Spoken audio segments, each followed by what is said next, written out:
বিসমিল্লাহির রহমানির রহিম। আসসালামু আলাইকুম। উম্মেস ওয়ার্ল্ড থেকে সবাইকে স্বাগতম। আজকে আমি চাল ডাল ভিজিয়েছি চাপড়ি খাওয়ার জন্য। চাপড়ি বানানোর জন্য আমি চাল ডালগুলো ব্লেন্ডারে ব্লেন্ড করে হলুদ আর লবণ দিয়ে ভালোভাবে মেখে নেব। আজকে চাপড়িতে কিন্তু আমি পেঁয়াজ, কাঁচামরিচ, ধনিয়া পাতা দিব না, কারণ আমি আজকে চাপড়িটা ঝাল ঝাল করে চ্যাপা শুটকির ভর্তা করেছি। সেই চ্যাপা শুটকির ভর্তা দিয়ে আমি আজকে চাপড়িটা খাবো। আমি প্রথম চাপড়িটা আজকে আমি কড়াইয়ে দিলাম। প্রথম চাপড়িটা আমি ভালোভাবে করে নিচ্ছি। চাপড়ি কিন্তু আমার খেতে খুবই ভালো লাগে। চাপড়ি আমার ভর্তা দিয়ে খেতে খুবই পছন্দ। অনেকেই গরুর মাংস, মুরগির মাংস, হাঁসের মাংস দিয়ে চাপড়ি খুব পছন্দ করে, তবে মাংস আর খেতে ভালো লাগছে না। তাই ভাবলাম আজকে চাপড়ি খাবো ভর্তা দিয়ে। ধনেপাতা ভর্তা হলে কিন্তু অনেক ভালো হতো, কিন্তু ধনেপাতা পাওয়া যায়নি, বাজারে ধনেপাতা শেষ হয়ে গিয়েছে। ঈদের ছুটিতে বাজারও বন্ধ হয়ে গিয়েছে, তাই আমি আজকে ধনিয়া পাতা ভর্তা করতে পারিনি। ঈদের ছুটিতে সবাই বেড়াতে যাচ্ছে, মেহমান আসছে, সেই কারণে আমার পেজের কাজও অনেকটা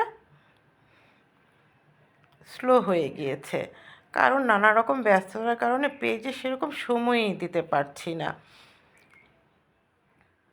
নানা রকম রান্না করতে হচ্ছে, তবে নানা রকম ভিডিওও হচ্ছে, কিন্তু ভিডিওগুলো এডিট করে নতুন নতুন ভিডিওগুলো দেওয়াও একটু মুশকিল হয়ে যাচ্ছে সময়ের অভাবে। তাছাড়া এবার তো আমি গ্রামের বাড়িতে যাইনি। গ্রামের বাড়িতে গেলে তো আরও অনেক ভিডিও হতো। গ্রামের বাড়িতে মাটির চুলায় ভিডিওগুলো আমার এত ভালো লাগে। গ্রামের বাড়িতে মাটির চুলায় ভিডিওগুলো করতে আমার খুবই ভালো লাগে। আর মাটির চুলার খাবার তো আমার খুবই পছন্দ। সেই কারণে গ্রামের বাড়িতে গেলে আমার মাটির চুলায় ভিডিওগুলো আমি সবসময় করে নিই। আর আমার পেজে বেশি অনেক মাটির চুলার ভিডিও পাবেন, কারণ আমি প্রতি ঈদেই গ্রামের বাড়িতে যাই, গিয়ে আমি নানা রকম ভিডিও করি। আর আমার গ্রামের বাড়িতে যে আত্মীয় স্বজনেরা আছে, তারা আমাকে অনেক হেল্প করে। তারা আমাকে নানা রকম ভিডিও করতে সহায়তা করে। ভালো ভালো রান্না হলে তারা আমাকে ভিডিও করতে বলে, এবং নানা রকম প্রাকৃতিক পরিবেশে আমাকে ভিডিও করতে বলে।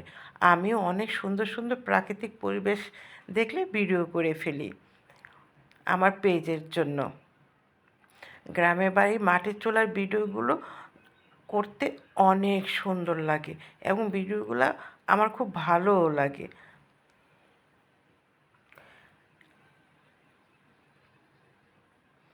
এই যে আমার মুচমুচে চাপড়ি হয়ে যাচ্ছে, একটা একটা করে চাপড়ি হচ্ছে, আর গরম গরম করে আমি সবাইকে পরিবেশন করছি। চাপড়ি কিন্তু গরম গরম না খেলে কিন্তু ভালো লাগে না। চাপড়ি একটা হবে আর আর একটা খাবে, একটা হবে আর একটা খাবে, তা না হলে কিন্তু চাপড়ি খেয়ে মজা নেই। আমি এরকম করেই চাপড়িগুলো বানাচ্ছি আর সবাইকে পরিবেশন করছি। কি মজা হয়েছে এই চাপড়ি! এখন যখন ভয়েস দিচ্ছি দেখে আমার এখন আবার খেতে মন চাচ্ছে।